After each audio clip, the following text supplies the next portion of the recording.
So the Firearms Wisconsin page wasn't created to be this melodramatic, I don't know, kind of place that you come to hear the bummer aspect of getting the firearms. But in light of some events that have happened and the serious nature that also does come into firearms ownership, those issues do come up from time to time. And I'm making this video specifically because of a push from Senator Feinstein for legislation against semi-automatic weapons and also a tax that would be applied to existing firearms. The proposed bill would state that for every firearm that you own, you would have to pay a $200 tax to possess that firearm. You own 10 guns, do the math. I didn't want to just make this for people that are already really into guns, because at that point I'm preaching to the choir. And what I've realized through watching other people's pages is that there seems to be an assumption that people understand where you're coming from, why you formed your ideas. Maybe you've been shooting for 30 years and you've seen all this happen, and you've formed your opinions and your feelings on these things a long time ago, and when you start talking to somebody, you kind of assume they're not going to get it. What's there to talk about? You know, I'm not going to change their mind. Well, I'll tell you that you just might. I had stated in my first video that not very long ago, I wasn't a firearms guy, and in fact, I had gotten in conversations that I was in the position of being against owning guns, and now here I am with a firearms page, a reloading room, and all this stuff. And in all seriousness, that can pretty much be accredited to Hickok 45's channel. That's no exaggeration, and that's not kissing his boots, that's just how it happened. So the idea that you can't reach people, or you can't have a connection, or you can't bring a new understanding really isn't valid. So don't think that it's time wasted trying to talk to people. It might just take the right conversation, the right person, the right timing, that perfect storm, whatever, but it might change that person's feelings forever. That being said, I really would like to address, excuse me, the very liberal-minded person that is very opposed to the ownership and enjoyment of firearms. First thing I want to talk about is there's this statement that I myself have said. I've actually said this to people. I hear it fairly often from my good friends, who are very good friends of mine, which is the only purpose of a firearm is to kill. Guns were designed to kill. That's the thing is, the likelihood that you would ever fire a weapon at someone is so fantastically low that it's almost not even worth talking about. It's like we all own cars, but the thought that you'd actually ever have to rush someone to the hospital that's bleeding in that car, I mean, it's much more likely that you're going to drive to work every day and do whatever. And it's not a very good analogy, but nonetheless. And in fact, I think that's even more likely than you'd ever actually have to use your firearm in a defensive situation. You know, because to say that guns are only to kill would imply that every round that anyone has ever shot has been at a person or something, or an animal that you're hunting, or whatever it is. It was in the attempt to kill something. Well, I would be willing to bet that significantly less than 1% of ammunition fired in the United States of America is at any living thing. I guarantee you most of that is going to be at a target range, something more like that. And these are recreational activities. Shooting is a very enjoyable thing to do. If you go shooting, you might find that to be the case. But the reality is also that that skill that you're developing, and it is a skill, may someday come into place. And again, I'd also mention that I did work for the Sheriff's Department. I do now work in mental health. And even without those experiences, I do get the newspaper, I do talk to people. And because this is New Year's Day, I'm going to go ahead and just recap on the year 2012, okay? Just in the year 2012, in my hometown, I live in a small town in southeastern Wisconsin between Milwaukee and Chicago. Okay, this is a nobody town, there's nothing here. Just in our town, okay? My mom's house was, back door was kicked open, she was robbed. Her neighbor across the street, his back door was kicked open, he was robbed.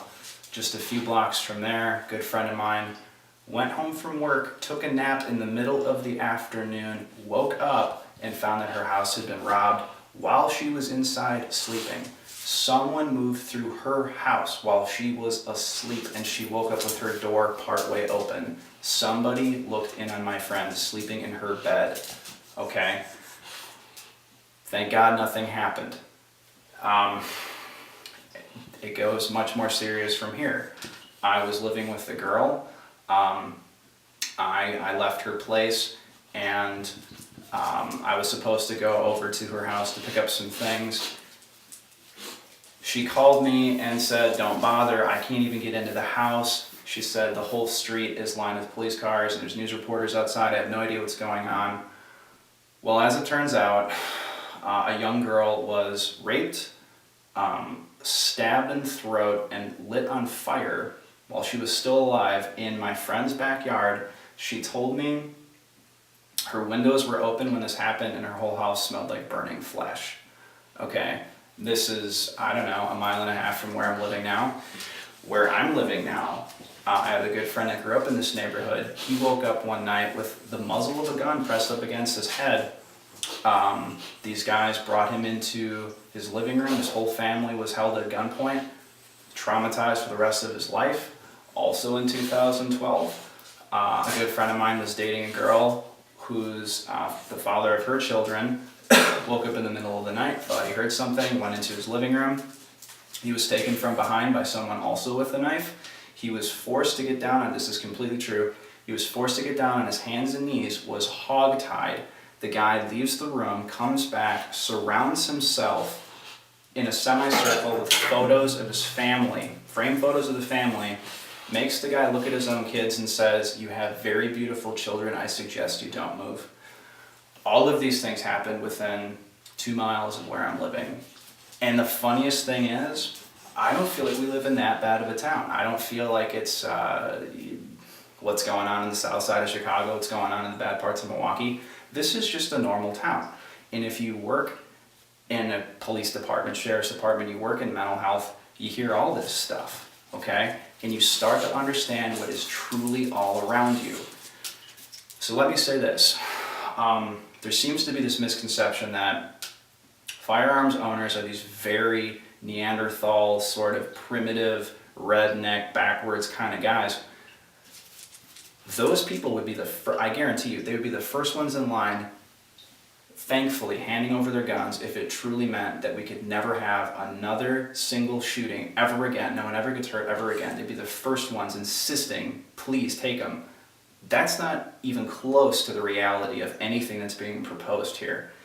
The thought of this utopian society, right, where no one ever has a conflict, no one fights, there is no violence, there's no rape, there's no homicide, that's awesome. And you know something? If you look back over history, we're probably seriously on our way there. I think if you look back, you can say things are getting better, but guess what? We're an awfully long way from that being any kind of a reality. And until that day, unfortunately, you do have a need to be able to protect yourself. And this bill, the things that are being proposed in it, will do absolutely nothing, okay, to actually control the kind of crime, the kind of violent outbursts that we all desperately wish could be made impossible to ever happen again. But here's the reality of it. If you're not a shooter, numbers can start to get kind of, they can take on a reality that doesn't really match up to real life. Talking about things like magazine capacity. Okay, let me give you an idea of, in my opinion, how this would actually affect the legal firearms owner. If we go to a system, which California already has, okay, where you can only have a 10-round magazine in your firearm, okay? The only thing that's going to happen, if you have somebody that decides they're going to do a mass shooting, someone that is just absolutely hell-bent on killing as many innocent people as they possibly can in somewhere like a gun-free zone where, unfortunately, the absolute reality is you are shooting fish in a barrel. You are literally walking in, you have defenseless people. There's nothing they can really do. They're going to throw an eraser at you. Like, what are they going to do? They can fire at will. So if you got some guy that's decided he's going to do that, he could very simply buy several of these, what would then be perfectly legal, 10-round magazines, strap them all around his body, and just walk room to room shooting people and only be mildly inconvenienced by the fact that he has to change magazines. In my opinion, I don't see how in the world anyone could ever think that that would stop anyone from doing anything. But if you have a legal firearms owner that doesn't carry, obsessive or excessive amount of magazines, they're just going to have a reduced capacity to defend themselves. Let's say you have a woman who's home by herself, or a man, it doesn't matter, that the sex is completely unimportant of the person, but let's say you have someone at home, okay? A couple of guys break into their house in the middle of the night. Let's use 3. Let's say there's 3 people that break in. If you haven't shot before, you might not realize how hard it actually is to shoot something and hit it, especially if you're under any kind of pressure. The concept that guns are these perfect killing machines, right? Like you can just pick this thing up and now you're Rambo, is insane. The reason you see these clips on like these true TV shows or whatever, where guys are like in a shootout in a bar and there's like 5,000 rounds fired and no one gets hit. You know why that happens? It's really hard to shoot a gun if you're not very good at it. So let's say you have someone that's trying to protect their home. They have this 10-round magazine, okay, that's now compliant, whatever. 3 guys break in.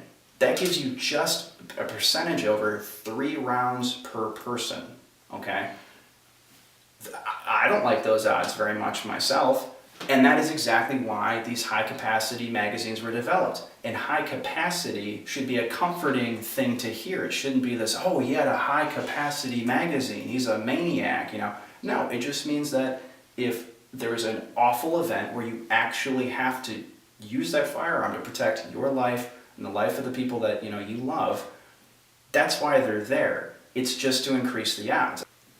Just because you own a gun does not mean that in any kind of a violent incident you are going to actually make it out alive. It just gives you that much more of a fighting chance. Okay, so we kind of covered that.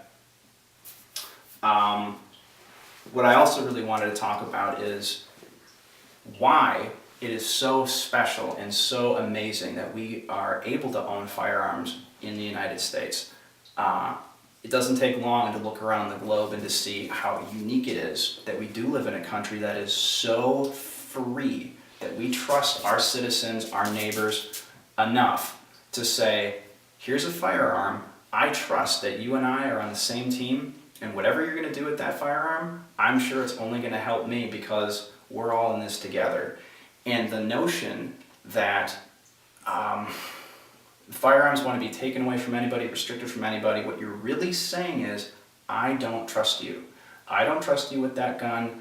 I don't trust you with that many rounds or whatever it is. However you want to think of it, that's what you're really talking about. But I want to put a face on this.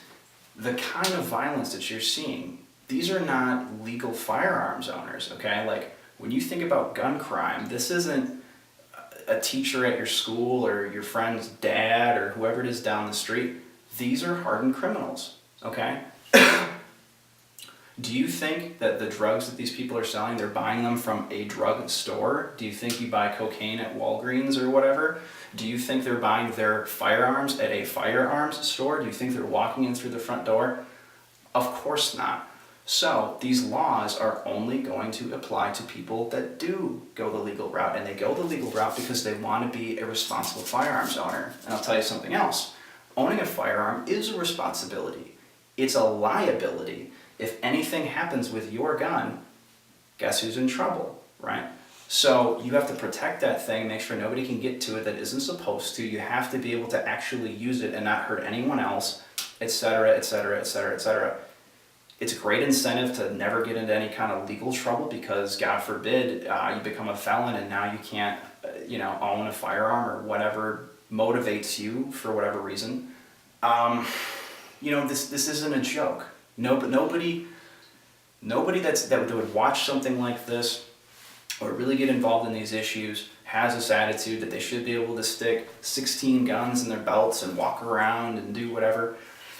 And the thing is, if you find a guy like that, if you troll the internet and you find that one guy that's making some crazy video or whatever, guess what? You can go right back over and say that you know, like every liberal on the planet, you know, has some crazy agenda too, because you have these extremely outspoken people on both sides. What I would encourage you to do is ignore those people on both sides. Neither one of them is really that relevant. It's the majority of us. It's almost everybody. That's who we're actually talking about. So please review these issues. Do your own research. Don't take it from me. Don't take it from 1 or 2 or 3 or 6 other people. The internet is a wonderful thing if you use it properly, of course, and you use your own BS detector. But draw your own conclusions on this. Really go into the issues before you vote on something. Okay, and then the last thing that I want to say is, I've had a few people come up to me about this. The NRA, to a very liberal person, probably is one of the worst organizations as far as connotation goes that there is. So a lot of people that are very, very responsible, very respectful, you know, respectable firearms owners with great YouTube pages or whatever, everyone's kind of saying now would be the time to join the NRA, and that turns a lot of people off. But I want to explain why, because I think a lot of people just assume that people get this, but I don't think that they do. Not everybody agrees with everything that the NRA does. They're not saying, you know, everything that they do is perfect and this is how it should be and we got to listen to everything they say and whatever. What they're actually saying to you is, and so there's no confusion, the NRA is the most unified front representing firearms owners, especially when it comes to things like legislation. Okay, they're the biggest kid on the block. It's kind of like, I bet a lot of people voted for Obama this year, not because they loved Obama so much that of course they would have voted for him, you know, regardless, but they didn't vote for an independent because they knew that that vote, it's throwing it in the toilet. I mean, everybody knows that. If you vote for a candidate that basically has no chance of winning, you might as well not even vote in a way. I mean, and yes, I know you get more revenue next year for the next time they're going to run it, but you get the point, okay? Sometimes you vote for somebody that isn't perfect, but they're getting you to where you want to go, and they're keeping somebody else from being able to make changes that you just couldn't live with. So joining the NRA is not endorsing them in the sense that you're saying, you know, everything that they do is just the way that it should be. But the reality is they're going to go up to bat for you. They're going to put money to where it needs to go to block certain legislation from passing, and it's just kind of the best chance you're going to have. So if you feel that these issues are just out of hand, you don't know what else to do, and you wish there was an organization that could represent you in Congress, there is one, and you know that's there. So anyway, thank you so much for your time, and I promise we're about to do some really fun videos on this page. We're about to take an AK-47 out to the range. We're going to talk about lots of fun stuff. We're going to put this behind us, but I hope you guys subscribe. I hope you come back, send in your comments, put response videos, feedback. We love all that. So thanks, guys.